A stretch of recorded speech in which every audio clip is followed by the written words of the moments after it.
to Season 2 of Pasco Podcast, a series where we discuss leadership in public service. We'd like to thank our sponsors, the 550,000 plus residents of Pasco County, as represented by the Board of County Commissioners. It's through their trust and empowerment of our workforce and leadership team that we're able to bring you this podcast. We created this podcast to help public servants build leadership skills and leverage them for success by sharing the experiences of our peers. Hi, I'm Dan Biles, and welcome to our 19th episode of Pasco Podcast.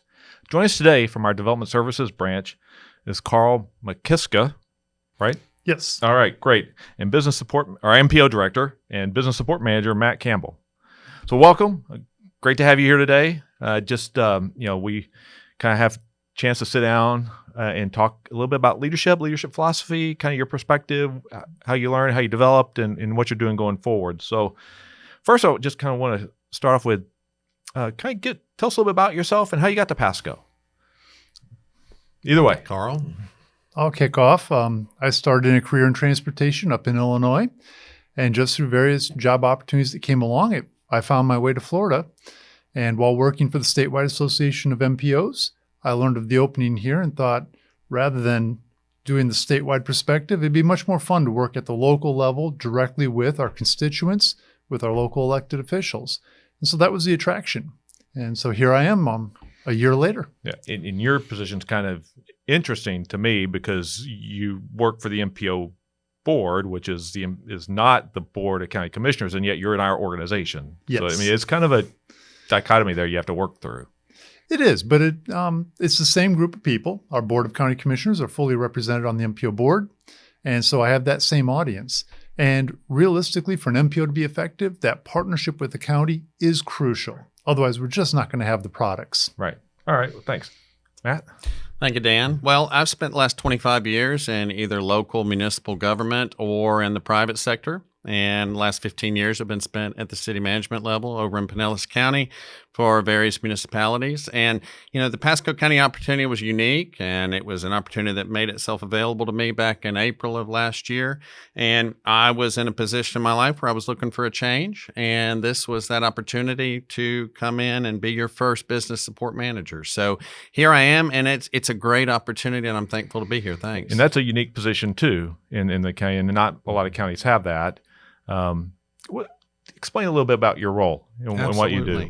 Well, the business support manager serves as the executive liaison between the business and developer community and the county administration. Okay. Basically, it's no secret that Pasco County is probably the third or fourth fastest growing county in the state right now.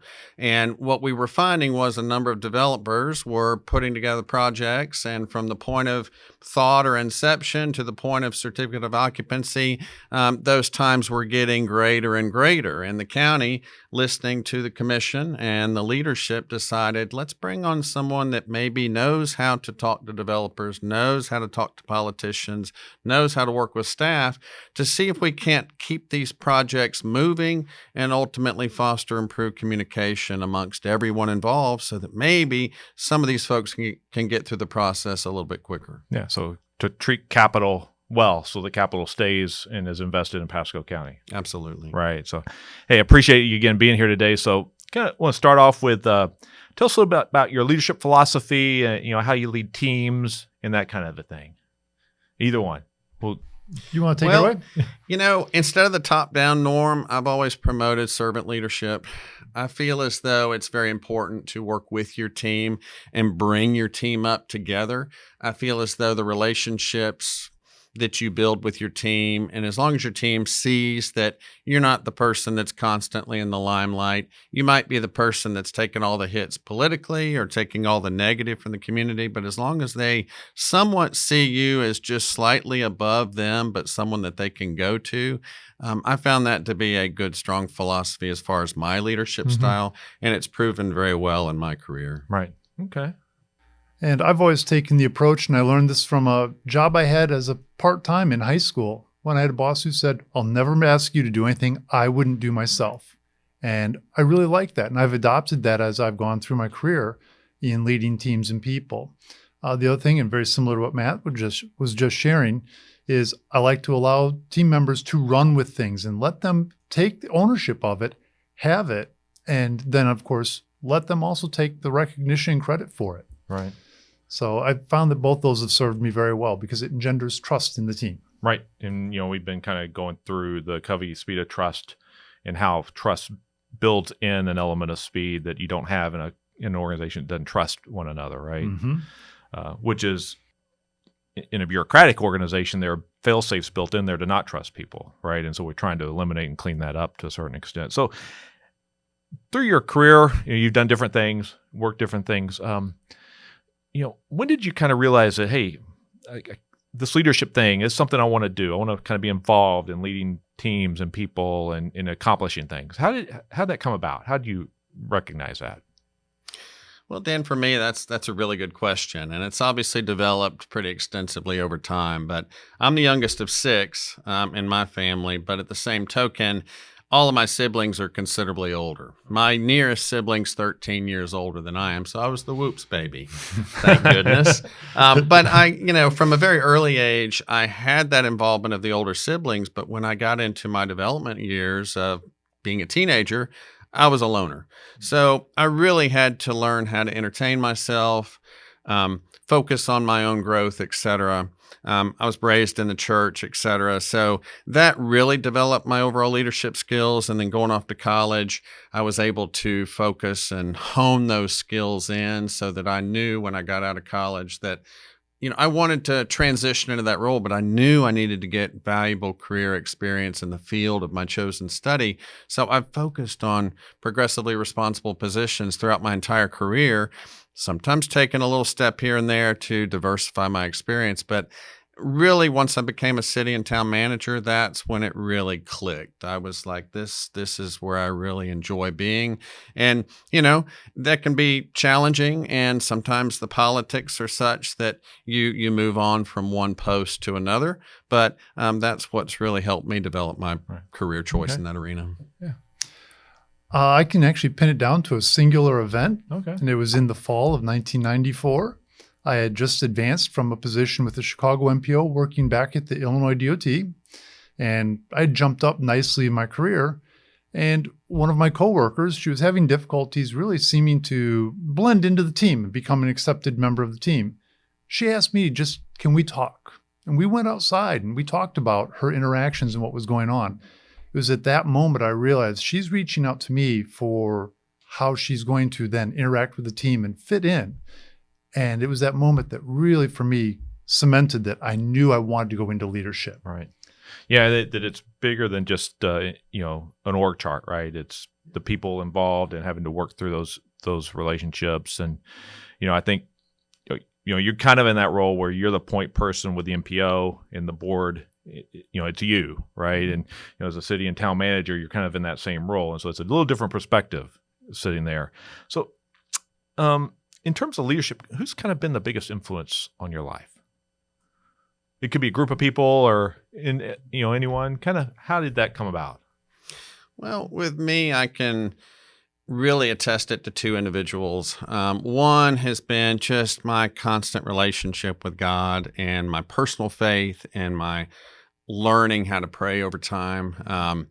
Chris Pratt in Guardians of the Galaxy, he had an MTV acceptance speech, and, it was remarkable. It's a YouTube video. Watch it. It was so cool. It was like 9 values of Chris Pratt, and he just said, God's real. He's in his life and it's important. And I just feel as though most all of my positions up until this point have really been as a result of my faith, but also my inner motivations, because, you've got to put forth that effort. And then, several of my mentors, one of which, a gentleman by the name of Chuck Cowart, he's a retired city manager from Treasure Island, came from Colorado. Just spending quality time with him taught me you can't ever wear your heart on your sleeve as a manager, because you're going to be challenged in that regard.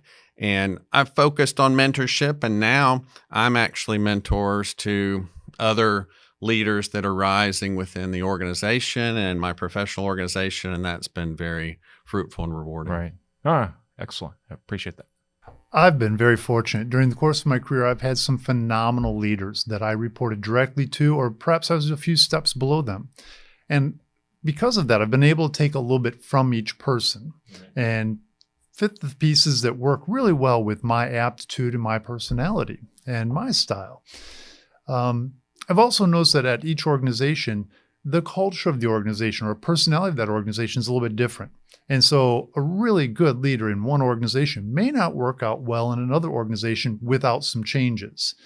And so at each stop in my career, I've looked around to see who is it that I want to think, how would this person react in a situation? Here at the MPO, I think often of Mr. Harry Barley, who is a retired executive director of the Orlando MPO, widely regarded as the statesman among MPO executive directors in Florida. And I commonly find myself asking, what would Harry do here? And that's who I've been thinking of a lot lately as I've stepped into this role. Right.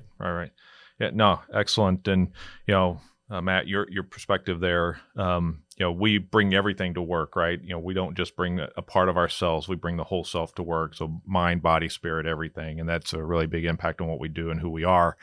So yeah, I really appreciate that. As you kind of have walked through your career, none of us are young. We've had a career behind us all with different experiences. What are some lessons that you've learned over your career and some scenarios you've been in, both from a positive perspective, but also we sometimes learn more from negative acts and things too. So what are some lessons you've kind of learned that you'd like to share? Well, I think you hit on it perfectly. There are examples of leadership that you've seen that you vow, I will never do that, or that is not the example I want to be. And sometimes those are just as valuable as the examples of things you want to replicate or people you want to emulate. Right. And as much as it's painful at the time that you're going through maybe a bad leadership experience, it helps grow you as a person and really helps you to redefine what's important to you. And as I mentioned early on here, I won't ask the team to do anything I myself am not willing to do. That was born also out of that example of seeing things I don't want to become. It was just reinforced, I guess we should say. Right. So that's been really important to me. Okay. All right. Dan, those are good observations and good feedback from Carl. I think personally for me, I've had to learn to understand the value of the ego and the role that it plays on us as individuals, and constantly be conscientious and aware of the power of the ego and constantly keep it in check. And I've been reading up on that extensively, and I've found that a true individual and a true leader, we all have egos. But if we can actually find a way to step aside from that ego at times and be humble and show empathy towards others, I think that's personally helped me become a stronger leader throughout my entire career. And just helping me to stay humble. Right.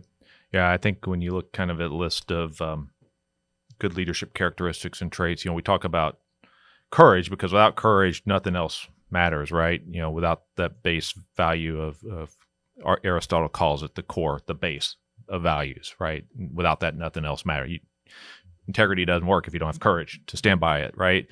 But humility and the ability to see and allow others to take credit for stuff kind of gets back to the, it's amazing what we can do when we don't care who gets a credit kind of quote is one, especially as you rise up in the ranks, is really hard, right? To keep that humility as part of that. And, we live and work in an organization are constantly surrounded by elected officials and have to deal with that and making sure the right people get the right credit at the right time. And so it's really a kind of a fundamental challenge in some of the work we do. So that, it's right on point with some of the stuff. And it's hard, right? Because we want to take credit for stuff we did, right? Right? True. And yet sometimes, one of the things we talk about is, when something good happens, somebody else did it. When something bad happens, it's my fault.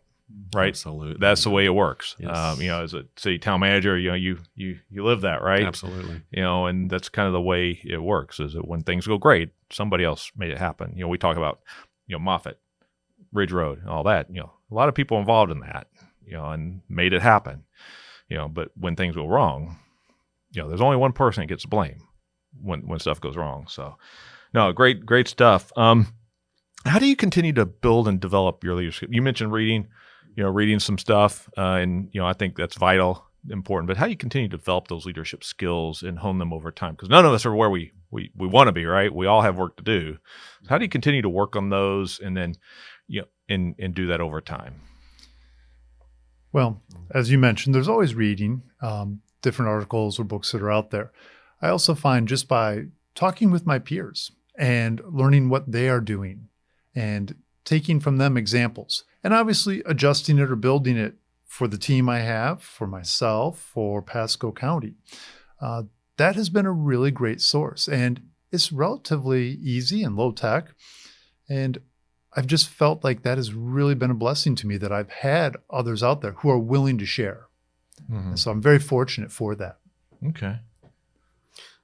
Dan, personally, I volunteer my time to assist other leadership organizations from time to time. I'm very active in Florida City County Managers Association. I served as District 7 Director several years back, which stretches from Ocala down to Tampa Bay. It's 114 different municipalities. I'm also on the Leadership Pinellas Board, and I'm a graduate of their 2015 class. But I've remained involved with them since 2015. I actually was recently asked to put my name in the running for president, and it's president-elect, and then it's president and past president. So I agreed to do that. It's a 3-year commitment, but I've got 2 other colleagues that are also in the runnings for that. So, I just, like Carl said, I talk to my people. I communicate with them. And I'm constantly learning about what makes them tick. And that really blends together with my professional aptitudes to, I think, make me good at what I do. Right.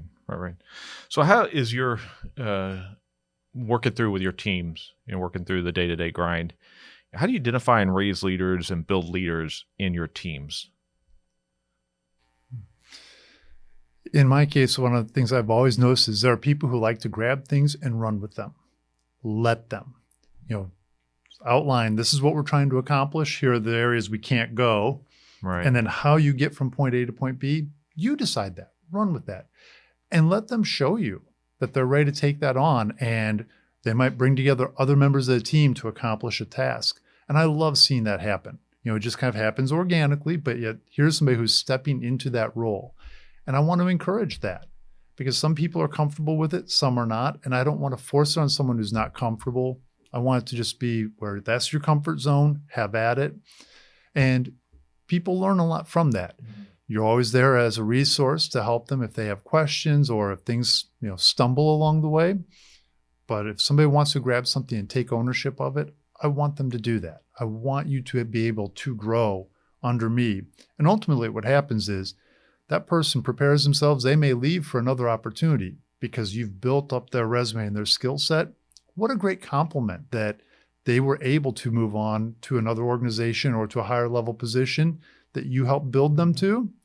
And it's not long after that, you'll find you'll have a line of people who want to come and work for you because they see you as someone who helped them build their career. Right.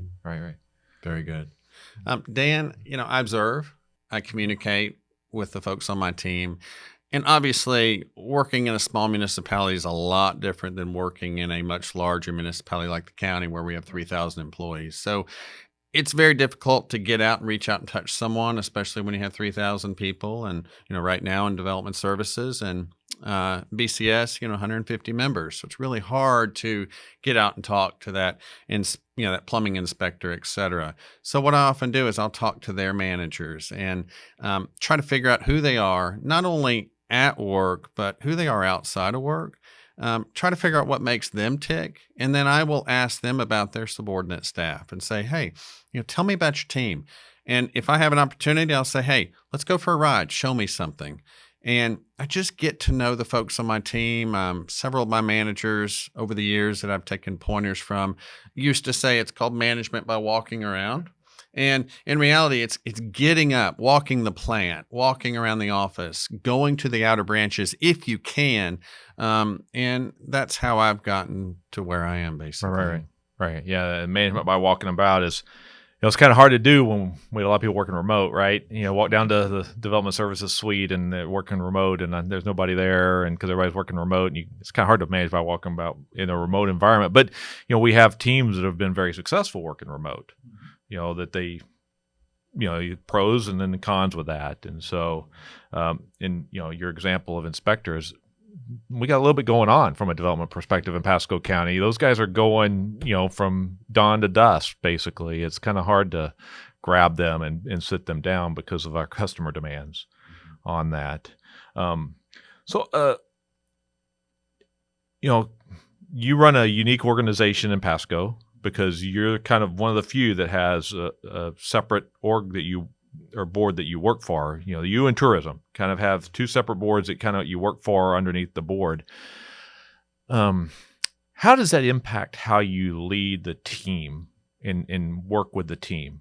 Because that is different than, say, planning and development or BCS, right? Because you kind of work for Sally, who works for me, who works for the board, but you really work for the MPO, which is the same 5, but there's also more, right? And you have a little bigger scope, a little different scope.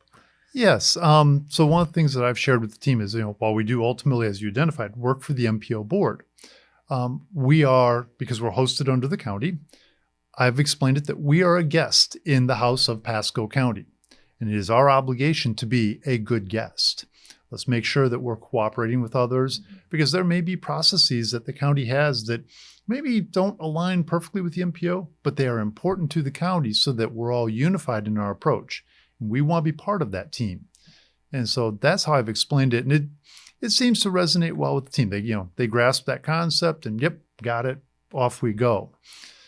And so that's worked out well because, again, we're federally funded, right, and those funds pass through, but the county acts as our banker. Right. And without you, we wouldn't be able to do this. HR, legal, exactly. All the purchasing, everything. All these things that support us. Right.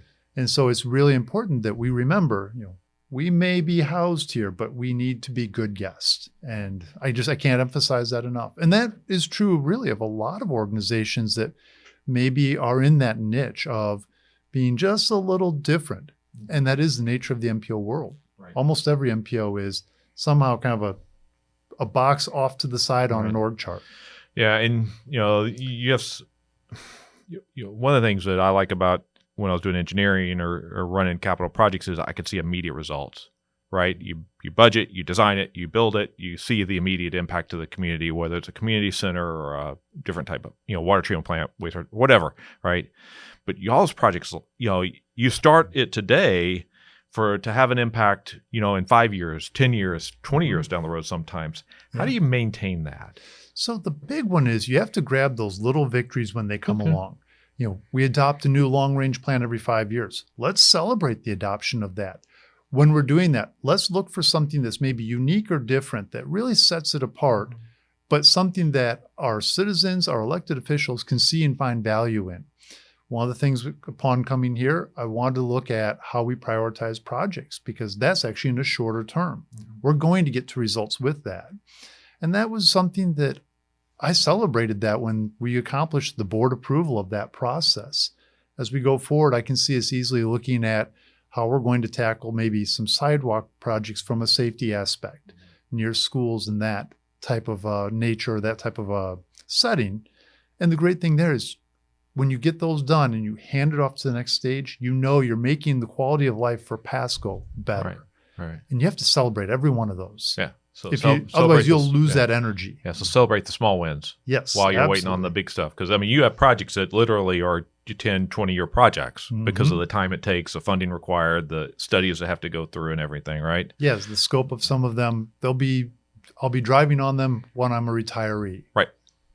Yeah. So and Matt, I want to talk about your position too, because it's, it was one we created. We weren't sure how it was going to work out.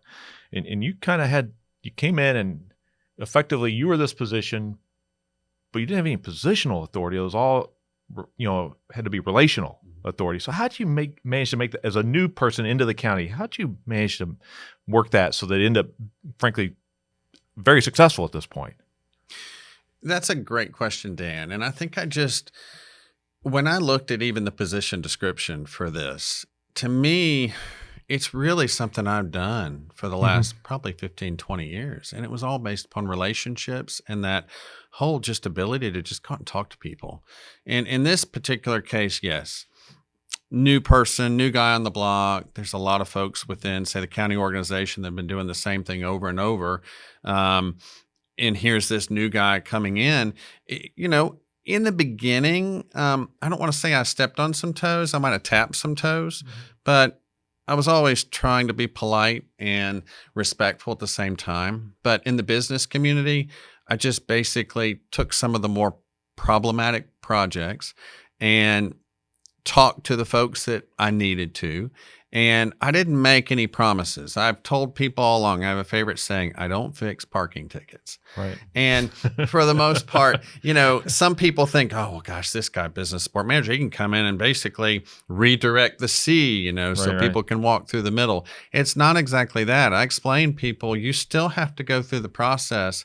But what I found was the biggest item that set these projects back was communication. Right. And it wasn't necessarily the county's fault all the time. In some cases, it was the developer and their subordinate staff, engineers, architects, sub-consultants, et cetera, that weren't communicating. And what I would do is I would just reach out to those folks, like Santander, for instance. Right. Perfect example. That one, little did I know, was a powder keg getting ready to blow up. And I was asked to sit in on a meeting with one of our commissioners and, the owner of the subcontracting firm that's, associated with Outback Steakhouse and some pretty big movers and shakers. No problem. I've dealt with people like that in the past, but I just said, hey, where are we? What do you need?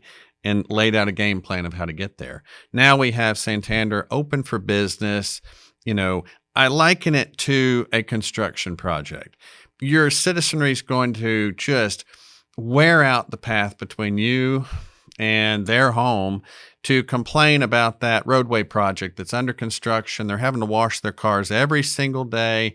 Well, you think the sky's falling for 6 months. And then literally 2 weeks after that asphalt goes down, cars are clean. Residents tend to forget the misery that they went through for 6 months. And you got a beautiful roadway and they're just like, oh, life's good again. And that's the way I look at with these particular projects is just reaching out to folks, showing that empathy and saying, let's see what we can do to figure out your system, your challenges, and let's try to develop a plan of getting from point A to point B. Right. Yeah. Because, even, having Battle on the other side of the table, I don't think it matters where you are. If you're unique, if the development process is new to you in that location, it's going to be a challenge, right? It doesn't matter where you are. And I've done it in other areas where it's designed to be hard, harder than ours. And so, communication, you mentioned teamwork, focus on goals and get things done, small wins, communication. So kind of, very like tools, wisdom you want to share with our, some things our listeners can take away? Well, to the communication, one of the things I've found is you can have some of your best meetings if you have food in front of you. Go to lunch with somebody. If things aren't working well, go to lunch and work things out over a meal. It is amazing what that can do. And it's a very casual, informal setting. It's not the pressure of you being called into a particular office.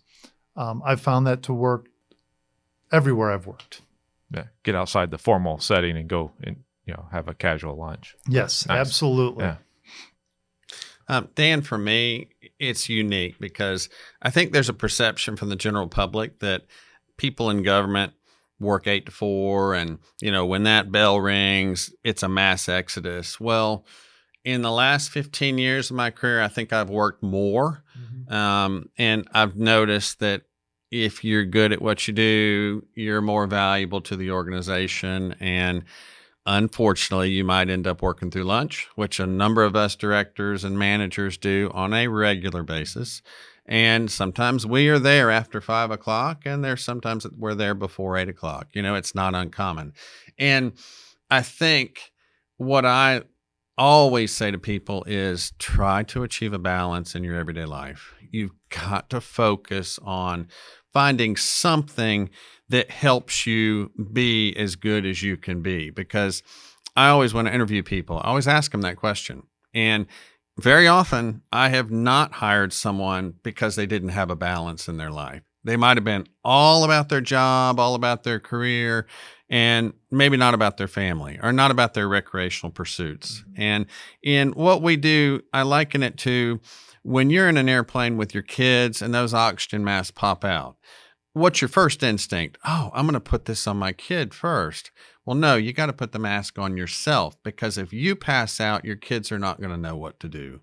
So, I focus on that and I promote it with the subordinate staff. And when the staff hear you ask that question, initially they're a little uncomfortable because they don't know, oh my gosh, is there a wrong answer here? Am I being judged? And I just say, no, there's not. I'm not saying, take 4 hours off during the middle of the day and go fishing. I'm not saying that on the clock. That's unheard of. Right. But what I am saying whether it's a fitness goal, find time to do it. Right. One of our assistant county administrators, he goes out and swims at 5:30 in the morning so that he can get his workout in. Some people will come in early and then leave early so that they can maybe go play golf in the evenings. Our economic development guy does that. Or, go do stuff with your family on the weekends. And you do have vacation time. It's not a sin to take vacation. Take a vacation day. Take one during the middle of the week. Go do something with not only yourself, but maybe your family. And that's important because balance, I think is crucial in all our lives. Yeah. And we've talked a lot here about the whole person, right? The whole person comes to work. And if you focus only on one aspect of that, right, the other suffer, which means ultimately that aspect suffers too, because it still is a whole person. It all has to work. And so, I tell my direct reports, I have not yet, in 30 something years of supervising people, declined somebody's leave request or time off request. It just, it doesn't make sense to do that, right? Because they understand the mission, and when you trust them, they understand when there's times they can take off and when they can't. And so, you just make sure. And the other thing is, we want people to take off. That's one reason why we cap, PTO, is because we want you to take it off. We don't want you to get to the cap, right? We want you to take that time off. So because it just helps us all when we're refreshed, and we can do that, whether it's daily or over the course of a weekend or taking 2 weeks off here or there or whatever. So, it really helps. So, hey, it's great for y'all being here today. I appreciate it. So at the end of these things, we do a little lightning round. Then I have other questions, mainly kind of help to get to know you, and so that people can kind of see what you're about more than just what we talked about. So not difficult questions, but things like dawn or dusk. You're a morning person or evening person? Morning, no question. Both? Mm-hmm. Okay. All right. Well, that's unique. But, what's your favorite season? I know we live in Florida, so we don't really have 4, but what's your favorite season? When I lived up north, it was absolutely spring because you were coming out of the winter, and it was everything was getting green again, and it just lifted your spirits. All the flowers blooming and all the pollen in the air too. But yeah. So, yeah, I would have to say mine's fall. Okay. Fall, winter. Primarily because it brings hurricanes to our area. And I have mixed emotions. My family, we're a family of surfers. Okay. So when the storms come, when it's nasty, rainy outside, and everybody's huddled inside, that's kicking up a wave either on our Gulf Coast or on the East Coast. And it's just humbling to be out there in the water. Okay. So you're the only person in the organization that's thrilled when we have to activate the OC. Yeah. Well, okay. I say that with mixed emotions because I've staffed EOCs in the past, and I tell staff there, again, it goes back to what you asked earlier about achieving a balance and pacing yourself. Because whenever we'd have a hurricane or a storm, I'd always tell staff, don't watch the news. Right. Turn your TV off, because invariably what happens is the week to 10 days prior to the arrival of a storm, you're inundated with details and information. So literally, when the storm physically comes, it's not like it just passes through like a winter snowstorm. It oftentimes is slow or sits right off the coast or whatever. So you got to staff EOC, et cetera. Then when the storm's gone, boom, you're doing cleanup and you're doing 24-hour shifts, vice versa, and you're just spent by the time the storm gets here. So I'm like, no, you got to have some sort of balance. Yeah. That's when we kind of limit the staff in the EOC early, and as it gets closer, we start ramping up, but we don't you don't fully staff. You want people doing their day-to-day jobs as long as they can until we need them to do other stuff. But so the other one I like to ask is the office or Parks and Rec? I'm not much of a TV guy, Okay. unfortunately, so that's not going to be. I'm not going to be helpful for you for that question. Dan, I apologize. I'm not going to candy coat things, but I have to side with Carl. I'm outside. I'm going to have to scratch that one off the list because we're getting more and more people that don't watch any of those sitcoms or TV, which is interesting. It just as a dynamic as an organization, 5-10 years ago, everybody would have had an opinion on that. And so if you could travel anywhere, what's one place you'd like to go to? I'd like to go to Indonesia. Okay. Bali, Nusa Lombok, and there's several areas over there. Obviously, they're third world countries, but the water's beautiful, and at certain times of the year, they have some incredible waves. Okay.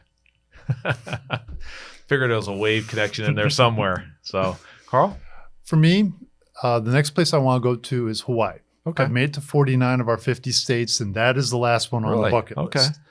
If I'm looking for a quick place to go to, the American West, such as the Grand Canyon, I could go there repeatedly, and I find it fascinating every time. Okay. I just love it there. Pretty. Yeah. Well, usually Hawaii is not the last one on the list. It was the most difficult to get to, unfortunately. Yeah. And Alaska was the second to last. Okay. Well, they aren't contiguous, so there is that. I've hit those both, and there's other states I haven't hit. So, but you can thank the U.S. military for that one. So, well, hey, thanks for being here today. I really appreciate it. I know those listening or watching will appreciate it too. I appreciate the insights. I always learn something from these. So thanks, Carl and Matthew, for being here. It was great to have you both. And special thanks to our media relations team who makes this entire effort possible. And thank you for joining us for this episode of Pasco Podcast. I'm Dan Biles, and until the next one. For more information on Pasco County government, please visit mypasco.net and check us out on Facebook and Twitter.